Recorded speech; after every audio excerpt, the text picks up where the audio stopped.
probably not good at her. I think you want to try and first pick her if you are able to flex her in 3 lanes, primarily like mid, jungle, top. But a lot of the times, these teams have just been looking for a top lane win. Well, snap pick on the Viego for TSM. Just following up on the Nocturne conversation, it's Immortals of all teams that actually bans it out there on red side. So that one will not be in this game. We'll have to see him reach for something else. I'm interested if this is a Viego in the, in the solo lane, because he did get a significant nerf from 100%, HP getting off of minions to 50%, half the amount of sustain you get off of just through the minion wave alone. So it's been seen more as a jungler. And I think it's a good look for Spica. It worked successfully for Closer in his previous game. I definitely see it being a jungler more than a laner, because he already had a weak lane phase before that. If you ever actually watched Viego laning, especially mid, you almost always see him under tower trying to last it with Q, barely surviving until he can get a couple buys and he's chilling. But now with that even worse, his laning phase has gotten significantly worse. And how do you can avoid that? Go into the jungle. These junglers keep taking my champions, man. What are these guys doing? Yeah. So one thing that's interesting to note here is Lee Sin, who was more highly prioritized, has actually slipped through the entire first pick phase. Okay. All right, it looks now like the we might be hover. getting it now. There And we the go. pick. So I guess now TSM, they have the option with Viego and Lee. Just pick which matchups you like, and then you can swap Lee Sin into the jungle if you don't want him into a lane. You can swap Viego into the jungle if you don't want to deal with the reduced sustain in lane as well. So I like the flexibility, the triple flex picks that TSM has prioritized here. I would love for Lee Sin to go into the top lane, knowing that he's going up against a Renekton matchup. Oh, with the Diana hover. There it is. Ooh. Wow. This is going to be a really so- interesting comp. Yeah. I actually don't really like this. They have all 3 of their top sides shown already. Like, they're hiding their AD carry, they're hiding the support, but I don't really think he can counter pick like a Tristana / whatever IMT does here, because he could pick their support here and then ban the counters here, right? Like, say they wanted to pick like an enchanter, they could just ban Leona and whoever would else punish it. So the fact that they showed all 3 lanes here, you can probably make a good guess at who's gonna go where with it, and it kind of ruins the fact There's that. that. Karthus. Karthus time! Glad you called that one out. It's interesting to me too, yeah, this the fact that you look at TSM's side, you already know where all 3 of those Right. If I were to make a guess, I would say Diana jungle, Lee top, and Lee top and Viego mid, 100%. is what I would assume. 100%. Absolutely, yeah. Like if I were IMT, I would assume that's what would That's a go. curveball if they don't go. Right. Yeah, and I think IMT should probably look for a LeBlanc ban here.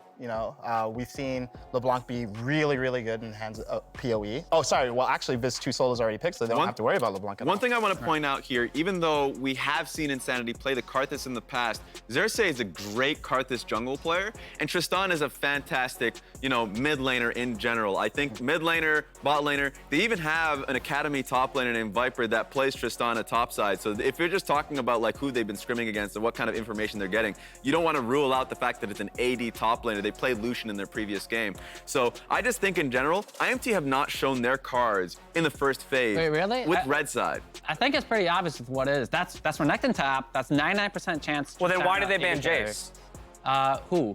TSM bans Jace. If you know Renekton's going top, are you really worried about a Jace mid lane? Because of, no, well, I mean, technically you can still flex a Renekton top or mid, right? Right. But knowing that, I would still assume it goes top, but you ban Jace in the case To that they force do it. something. Yeah, Okay. make it go there. Okay. Because whoever banned the Jace, for whether it's for top or mid, they don't want that option to be there. They'd rather just get rid of it. And otherwise, they're just banning for their lanes, right? They're banning for top or for mid. They're not Gotcha. gonna ban bot lanes. Yeah, it's very likely that it is going to be Renekton top. With the only question for me is like where the Tristana is going. Right. Either in I'd AD imagine carry or Raes mid. plays it. He's a very good Tristana. They like playing scaling AD Lucian. carries anyway. He does really well on it. I could see it going mid. I could see Tristana going mid, but Yeah. there's no way this Crocodile goes mid. I'd bet against. Yeah, so there's still a bunch of really good supports available. Thresh got banned out with remove Aphelios from the table, and I think Thresh is a good ban in general. There's still the Karma. Nautilus, there's still the Braum. The Nautilus is something that I would so look for. It's Nautilus. Destiny's best pick past the Thresh, and I think it rounds out their composition. I do think they need hard engage, so it's nice to see it locked in. Honestly, they probably, so if you look at TSM's comp, right, they're pretty much sending all their dudes into you. A very good way to play against that is just picking similar things to that, right? I actually would have loved to see a Galio support here. Hear me out. If you have a triple dive comp and you're running to a Galio support, it's so annoying to play versus that, and it's actually really strong. He has very good follow-up for in case you do need an engage, and he has very good disengage. Well, they're following their dive with more dive as Leona is locked in. They're locked in. Kaisa can join the party too. Yeah, it's a SwordArt pick there. Like, SwordArt is just a damn good Leona player, and he's just confident with it. I would say it's his most confident pick. So even though I do agree, we've seen the Galio with Diana in the previous game, just yesterday, actually. It's a great combination, but makes sense that they're going to come for here. I'm not too sure what IMT with Lana look for. Ooh. Oh, okay. Okay, hi. Okay. Hey, did anyone expect that one? That was the fifth and final pick. All right, how about this? I'm wrong, but I don't like their comp now. They can win because they tricked me. Right. But this comp, like this, like But they lost the war. the 4 or 5 ban, I think they should have double banned AD carry there. They did a split between AD carry and support. Yeah. I would have preferred they just double banned AD carry, Kalista, and Kaisa to prevent the AD carry to have a good engage or follow up. Right? Those are the only 2 AD carries that can do that well. They should have just stuck to the double AD carry ban there. One thing that at least IMT is good at, being able to make plays on side lane. If it's the Tristana Nautilus on side, if it's the Renekton on side, of course the Camille will always have power on side, like, and the Karthus that's going to be able to always support you with ultimate. So like at least there they have strong playmaking potential on side lanes, but team fighting aspect, it's going to be a little hard for them. I just love the all-in nature of TSM. Like Leona ultimate, Kaisa follows up. They're playing that mini game with Viego. If he can get kind of any bodies off of it, a reset, that'd be great for him. I just want to get one final word from you, Kaisen, as they load into game about how this Immortals comp ultimately reflects upon their evolution in drafting, because it does feel like a pretty distinct departure. Yeah, I think it is a pretty distinct departure. I mean, for one, the Karthus just provides a different set of capabilities than a champ like a Xin or any of the more aggressive early games. So I think, as Raes said, it's going to be more about playing off the side lanes, in the mid game. So I think it's going to be a less comfortable draft for Immortals than they're used to, and I think TSM has won this draft personally. All in all, a very intriguing draft, rather, but as we load into the game, it's my cue to toss it over to our casters, the Doug Duo, for the call. Thank you very much, Dash. Welcome, everyone, to the LCS. This is Phreak with Azael. Yes, And we are the Doug Duo. that's true. I don't know why we I did don't that. know why, That but was it was horrible. fun. We are back and ready to cast some League of Legends TSM. They faltered yesterday, still the second place team in the LCS. And Immortals have been on their way up.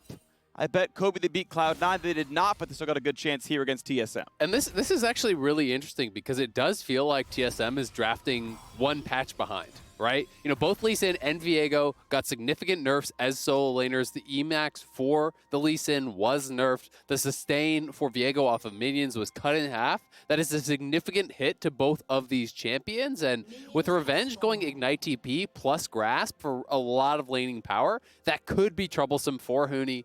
I'm going to be interested to see how these lanes do play out. It's also worth noting that, yes, PowerOfEvil did play the Viego. He won on it once earlier this split. But his most played melee champion, if you want to disregard Kassadin, because it's kind of different style, is actually 3 plays at Talon. So it's just not a style he plays at all in his career. And I'm really going to be interested to see how PowerOfEvil looks on the Viego. Can he look comfortable here? Because I think his success is so critical for TSM.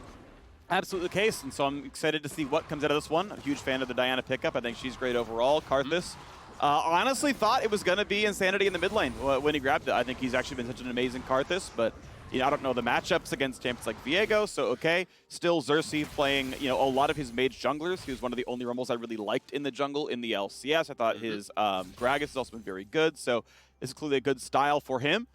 Speaking of interesting styles, Camille has not been played a lot so far this year, but Revenge playing in the top lane is the featured pro view matchup. He and Huni are there. Check that out if you want to. Yep, absolutely. I'd also say, the exhaust on Karthus is interesting. This is mostly what you get in solo queue. It's really to answer largely a lot of the invades that Karthus deals with. Karthus, if you actually have high Q accuracy, you have incredibly high DPS in these duels, and down to the bot lane. Pretty good damage down here, but Raes forced to flash away. Final shot comes in. The flash stun is gonna be enough. But will Destiny trade it back? Needs one more auto onto the Losh. He's potion! healing with the potion. And I don't know if Destiny gets one. Flashes, gets caught up. He's gonna die for this one. Oh, what a heartbreak. But TSM get the 2-0 start in bot. Oh, it's a disaster in the bottom lane. TSM bot lane coming out huge. PowerOfEvil taking a rough trade there, but we'll have to see if they can bounce back off of that one. Looked like Raes was pretty late on the summoners. He actually was saving the cleanse for the potential stun, but took most of that ignite damage before using it. Xerxe here, though, trying to wrap on Huni. We'll see if the hookshot can land to set it up. 310 level 4 already in top lane. Karthus is a power farmer. Question is, can Huni get away? Does not have a trinket ward. So has to, oh, sorry, does. I guess I mistimed the cooldown. Does use that one. Exhausted, still has the flash dodge as a single lay waste. Cannot get killed as he gets onto the turret. So able to save all of his cooldowns to stay alive. Now as the scuttle fight comes in, Insanity with pressure. Oh, Spica got it, I think. It What? died to Oh, the it burn. burned! Oh, It died to the burn! No, that is so unlucky. That's actually so sad. Died to the burn there from a jungle item, plus he had red buff. Yeah. So a little bit of burn, and Insanity mistimes it. So TSM, not only do they get the double kill on bot side, they're actually going to get double scuttle here, funnily enough, and Immortals off to a very rough start. It's already a 1,200 gold lead before the second scuttle's even taken. And we still have a pretty aggressive mid trade going on, though. It can still go one way or the other. We'll see if that comes around. Spica going to put a nice control ward down. Says, okay, I see yours. Sure, we'll get rid of this vision and put the threat down. The biggest problem is the lane is pushing away from them, right? So, you know, you can't actually walk up. You're having that denied. We'll get a replay on this. We can see how this one started out. So he just fully tanked the initial stun, and I think that's actually the biggest issue. If he just insta-cleanse that initial stun, there's really no way that Lost is able to actually get the full passive proc, right? You allowed Kaisa to get 5 stacks of plasma to get that kill. He didn't respect the all-in, maybe thinking they were going to have, you know, just a little bit of a trade here. It wasn't going to be a full commitment, but that you should never die to that. That should just be a cleanse and jump back, and that's the end of it. One summoner down. Instead, way slow on it, ends up using the flash really late, the cleanse really late, so he uses both summoners, still dies.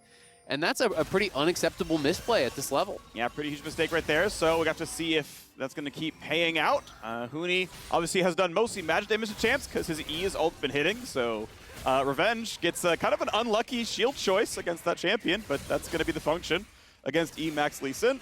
And doesn't get much out of the trades there. Still equal in farm, though. Next one comes in. There we go. That's Rocket Jump timed appropriately. They go back in on a SwordArt, wait out the W, then the last auto can come in afterwards, but it lasts too long to matter. Destiny just cannot get out of this one. Locked down far too much. A 3-0 bot lane for TSM. And that interaction there is why people consider Leona to be such a good matchup into Nautilus. Nautilus is just so much less tanky. When these two champions go in, if the Leona is just going straight onto that Nautilus, your AD hits the Nautilus, you know, the Nautilus's AD hits Leona. Leona doesn't take any damage there. With the W up, with the Aftershock proc, you are always losing those trades. So, you know, whether Nautilus is trying to peel back or trying to be the one who engages, Leona's almost always going to come out ahead. Of course, they also had the gold lead. They had the better items. That's a big deal in those trades, too. It's pickaxe versus nothing as the buys. So, of course, that does matter, but it's going to be so hard for Immortals to really get anything done down there unless they can have jungle interference. A nice ward here on that lane does catch the jungler sneaking in. And I think for Immortals, you now kind of just cut off that bot lane. It's gangrene. Get rid of it. You're looking towards top. You're trying to play for a 6 here on Xerxe, and then you're hoping that Revenge plus Xerxe here can actually get that kill on the top side. Can combine with the Ignite, with the Camille ultimate for the lockdown. The Karthus ulti comes in cross map. If you can kill Huni, get ahead on that Camille, you will outscale in the side lane as well, so things will just look better for you as the game goes on. Well, farming pretty well on the Karthus, but level 6 already in for Spica. It's been richer overall, so, you know, good job in the early clearing. Spica, level 6 on Diana, means there's some real gank threat here.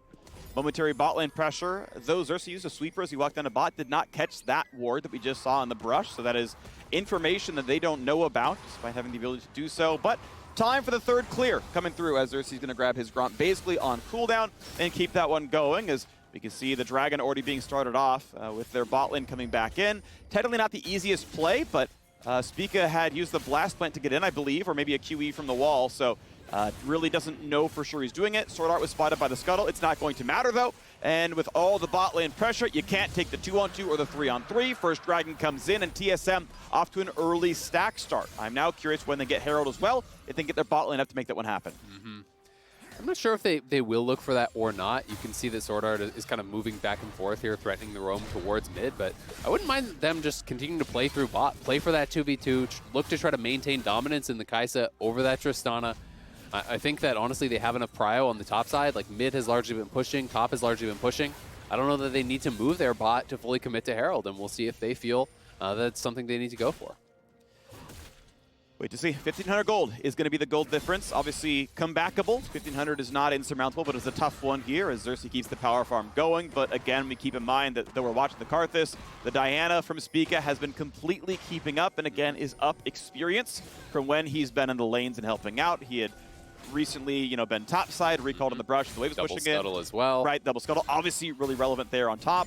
And now we have the fight in the top. River gets away from most of the damage Insanity, and now has to pop the ult, but he's still in a 1 versus 3. Heal's not going to be enough, and the kills start going elsewhere. I mean, that was not good from Insanity. He saw them actually coming over, and he goes back for the last hit on the ward. Yeah, you got the pink ward, but you gave up your life for it and your ultimate, so now it's a free take of this Rift Herald. They left Kaisa bot, so can they pull off the dive? You have got to do something here. Oh, they're going to get a lot of damage down there. Lost should have an ulti, gets a bit of health back, and Xerxe gets the kill. Finally one on the board for Immortals and Azael. I've got a reason for you. Insanity thought he was getting an actual kill. This is a Bjergsen team. Everyone who is not Bjergsen is in fact a ward, and so he just assumed that was going to be a solo kill. Oh, okay, makes sense. Yeah. Thank you, Phreak. You're welcome. For the high-level analysis there that we know and trust. That's me. Yep. Gotta say, Lost should have just played below the tower. There's honestly been a very sloppy game so far. There's no reason to really allow the Nautilus to walk up and hook you like that. At the very least, if you want to stay in the tower and not back it up, play below the turret so that he cannot hook you from the angle. He played beside the tower. They probably could make the dive happen either way because Nautilus can just walk up to you and then auto you for the little passive route. Sure. But at the very least, there's more of an opportunity of a counter kill, some sort of turnaround there, make it a little bit more difficult. No reason not to, but Lost, a little bit of a misplay, does go down, so Immortals at least getting something back for themselves. Okay, good job. SwordArt gets a W on in time, take a much lower amount of damage, but yes, Revenge is in and Lost. You don't have a good way out, has Flash. It will not get out of the hexagon. Flash is away, but it doesn't matter, should it? Revenge needs an auto attack, gets it, and will drop aggro in time. 2 kills picked up for Immortals, and just like that, they're back in the game. That's a great TP from Revenge, and you've got to look at the teleport cooldown for Huni. It's just barely not up. So they had a really good timer on this. This was really the final seconds they had to actually go for that play. Revenge had TP advantage. He waited all this time. Huni is just now getting his teleport back, so really good play around that. It will be pretty costly on the top side. It actually is going to give the individual advantage probably over to Huni, despite the fact that Revenge picked up a kill, multiple plates going that way. So here it is one more time. They have the deep ward. They see the Leona moving up. I think that TSM's read was we are safe because we know Tristana is on a reset, but Revenge gets the TP behind. A well-timed ulti there from Revenge as well, immuning the ulti coming through from the Leona, gets the last auto, gets out. Really well done. Nice mechanism by Lost, actually kited back in, or just like walked back in towards the Camille to not get slowed by the W. Could take the inside track of it instead, but obviously it's not going to be enough. Revenge did not die to the turret. Viego's moving up, so they're looking for a play here. Whoa, Revenge is whipped to Z on nothing. Gets kicked back. Now they know he has no escapes. We know he's not running Flash in the first place. He's got to just run. He's got to book it. Thankfully, Karthus is nearby. Gets the Wall of Pain slow. Decent damage. Revenge gets away from the stuns and stays alive, but now Rift Herald is going to make sure that top lane turret dies. And this is the extended cost of that bot lane TP. No. It's too late. This TP is absolute garbage. He shows up in time, so maybe we can take it all back. Gets there, and maybe it's a fight they can win. They kill the Herald. Ulti comes in from Diana. Insanity just drops, and be careful. Renekton is now on the hunt. Ult's in for the chase, and just gets delivered 2 kills. Insanity. Oh, what a heartbreak of a play. Play the sound clip, Phreak, because that TP sucked. Insanity coming in late there, trying to prevent it. They had made a good cross-map play. They don't need to overforce. That was the extended cost of that bot lane TP from Revenge, because when he did that, Huni got to take multiple plates on the top side. They already had the Herald. You've just got to accept that the tower is dead. Instead, they try to fight for it here. You know, we can already see on the minimap, it's the roams up, right? It's the TSM play. They're trying to move up through Try. They're trying to actually catch him off. Xerxe is here. He's looking to peel, but you can see his ultimate was on cooldown. The ultimate from Revenge is on cooldown. They don't have Ignite. I just don't see why you're trying to force this play with Revenge actually backing off this far with him very low on health. Like, Revenge isn't even on the screen at this point. So now they can come back and try to actually get involved. The TP does arrive, but still, your Camille can't even really enter the fight. Xerxe is low on mana. It's just kind of a 1v3 for Insanity because his teammates are not on the same page. And that to me really speaks of miscommunication, the fact that you're not tracking your teammates' resources, that they can't follow up on that they're not in the position to take this fight. If Camille has ulti, if Karthus has ulti, if you've got Ignite, if you've got health, then great, take that play. But it's an overforce, and it feels like it's trying to make up for the earlier death, the earlier mistake from Insanity, and instead, it just digs them into an even deeper hole because they had been clawing their way back in, to be honest with you. They had been, but now it's right back to depths that we saw before. In fact, it's grown because of all the turret plates taken. We've got a full 3,000 gold lead. Second Drake went over 30 seconds ago, so that's also an extra little bit in TSM's pocket. They're just that 10 minutes away from an Ocean Soul. That's going to be tough to deal with.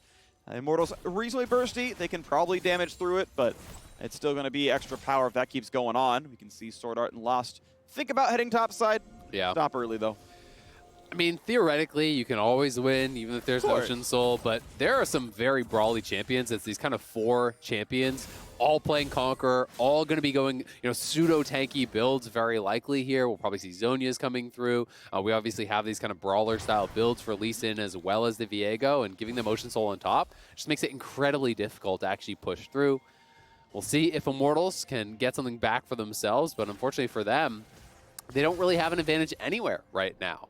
They're going to be down in all regards, and that is a very difficult position to play through. Revenge does have the scaling advantage. Perhaps even with the gold deficit, he can win in that 1v1 against Huni, and I still feel like that's really where they need to focus. Just probably move the Tristana to mid lane, get her that safe farm, and play around the Camille. Try to create side lane pressure. If you can do that, you can maybe pull TSM's comp apart and create slow incremental advantages. Make use of your scaling because they do have Tristana, Karthus, Camille, which is insane late game.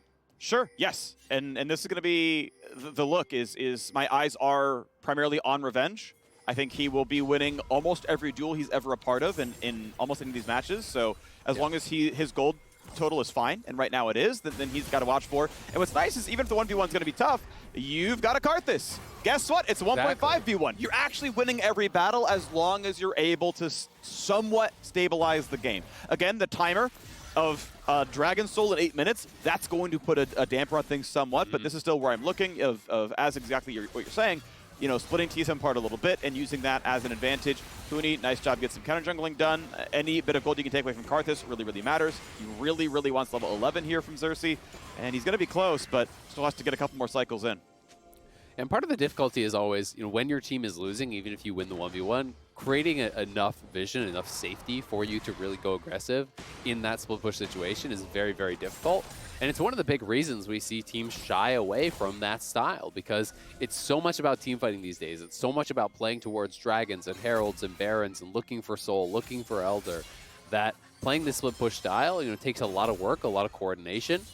And we can see jungle support moving up towards top, trying to establish at least some preliminary vision here for Revenge. They don't have any deep vision, but at the very least, we can see, they have some vision along their side of the map. It's kind of this line of safety here. So at least you're not going to get wrapped around on as the Camille if you are pushing up there. But they would like to really extend that forward. They would like to get that deep vision into the enemy jungle to give him that safety if they want him pushing up, challenging for 1v1s and challenging for that tier 1 tower. Well, to the editor, it's gone so far from TSM. Immortals have yet to finish killing one yet. I'm looking for when they actually have some lane pressure to make that one happen. Camille has walked down towards the mid to maybe collapse. Look for a play. Flash hook. No, Huni on the reflex. Just easily sidesteps it. Good safeguard back to a minion. And now Destiny has Hex Flash, sure, but ultimately doesn't get anything good. And should be taking a recall. Yep. I mean, I think the call here is basically we need a pick to fight for Dragon, right? So he's going for this risky play, flashing in, trying to hit the hook on Huni, hoping, all right, we kill Huni, we can maybe challenge and prevent the soul point. Without that, I don't know if they're going to fight for it. My guess is not. I think that they're in such a bad position right now, but it's also a risky proposition to just give it up and allow them to get those 3 quick dragons. So tough decisions now for Immortals. Viego already moving down. Camille is staying up towards that top side.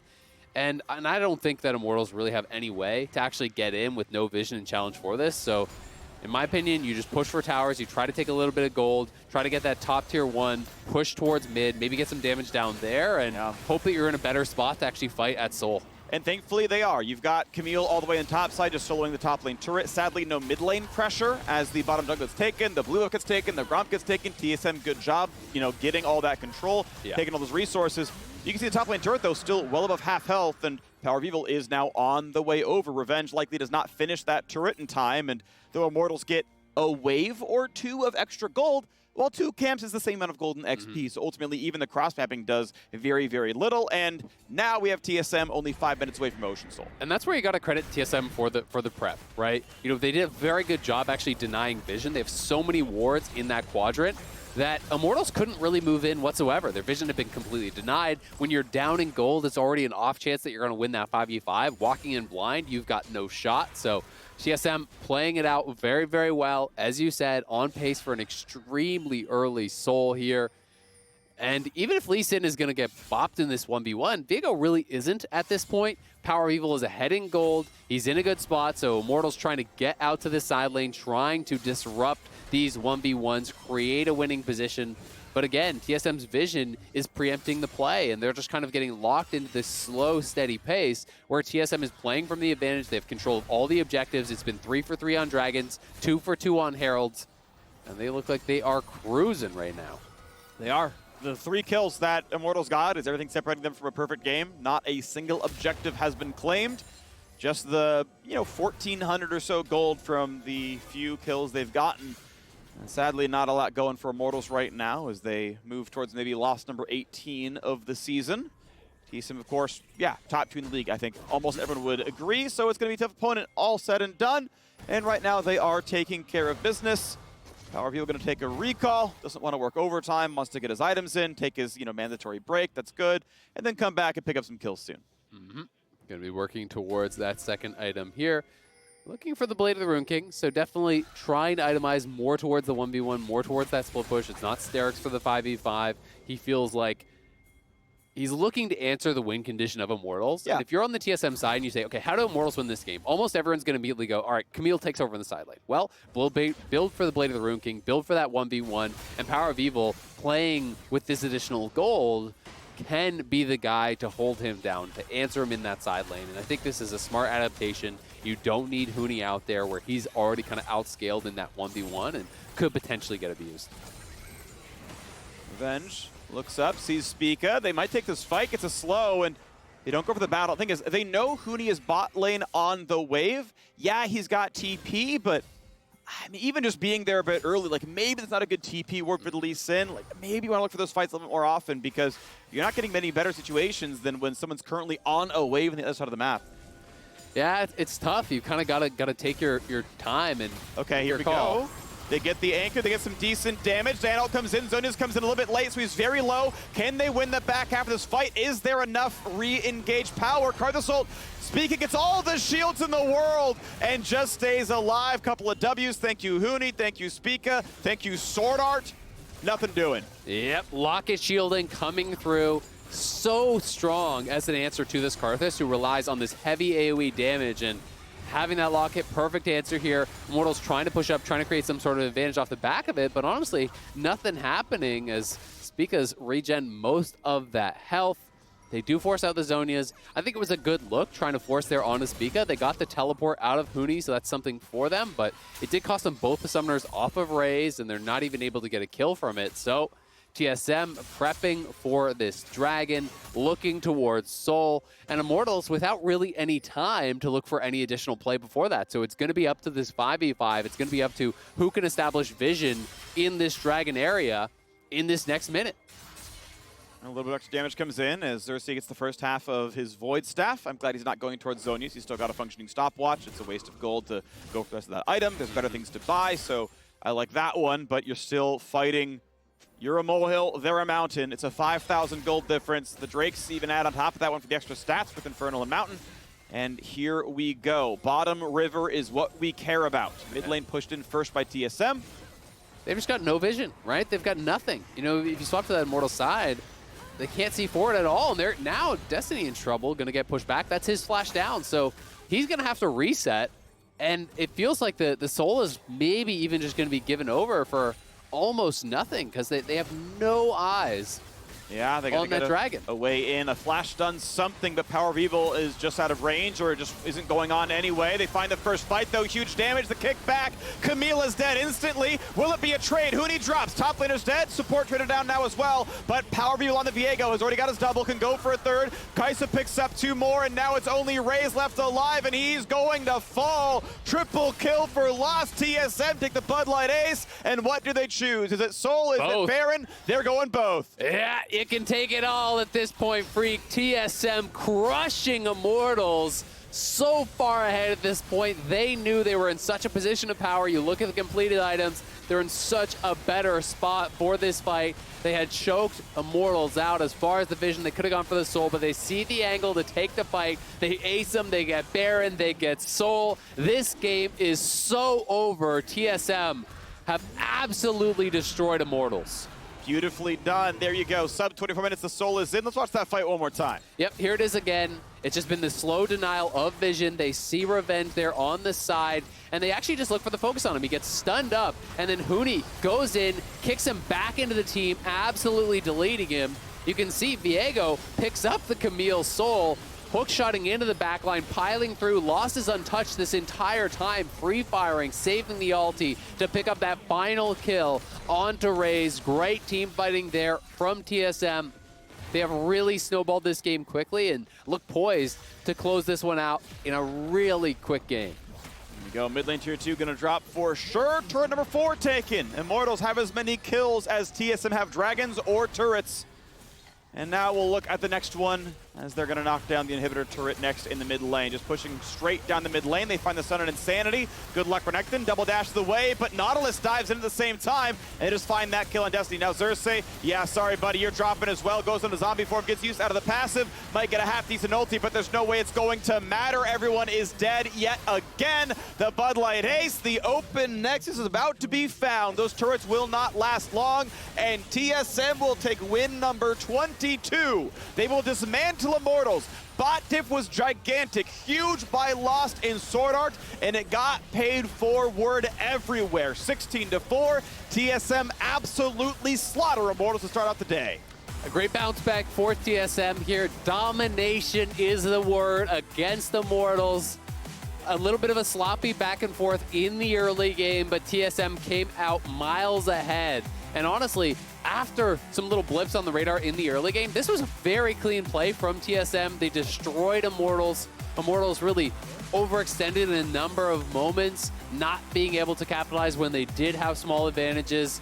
TSM got the Soul, took the Baron, killed the Nexus, all in under 25 minutes. That is a really fast game, really fast closeout from them. That's the kind of play that you want to see from a top team playing from an advantage. Yeah. Really, really nicely done. TSM improving again and again. Once again, tying 22 wins, which is the highest in the league. We'll, of course, wait for these later on, but this seems to be the battle that we just kind of keep seeing in the background. Yep. Like, those are the two teams who have been crushing everybody with very, very few stumbles along the way. TSM have only dropped those 4 games. That's not a bad look. Now on 10 wins in summer. Again, 22 across the season. And this is one of those teams to look for. And this is the kind of win you're looking for when you especially look at that loss to Dignitas yesterday. You're like, okay, what's happening? It's like, well, Immortals are a solid like number 5 or 6 team, and it wasn't close. We completely stomped them. Bot diff, which has also been where a lot of eyes are. Lost looking like maybe the weak point of the team, but he and SwordArt completely crushed bot lane. And I think there also was a lot of criticism towards them for, oh, you went for this early game team, you know, you didn't do anything with it. Why wasn't Lee Sin ganking for the LeBlanc? You got nothing there. You lost. You know, what are TSM doing? Can they even play these style of comps? They come back today and play what I believe to be a much more early game style team than what their opponents were doing. You know, it's obviously Karthus versus Diana. The Viego is maybe going to get, outscaled as well in the side lane by the Camille. And they played it really well. They snowballed the game. They crushed through. They showed that they can play this style of comp. And I think that's something that TSM has been working on for a while. You know, I talked about in Pick Ban, but PowerOfEvil's most played melee champion, disregarding Karthus, or Kassadin, excuse me, because it's a little bit of a different style, is literally 3 plays all time. And so now he has 2 on Viego. They're both wins. They are trying to add these different styles and become more proficient, try to become a little bit more flexible. So it's good to see not only the Viego come out, but PowerOfEvil have an incredible game on it. Yeah. Because I do think that's important for TSM as a team to be building more different options and more different styles through this triple round robin. Like, you've got a lot of games. Make it work. Look towards the future. Look towards playoffs if you're hunting for that title. Absolutely, and it looks like they can keep doing that one. They're 2 games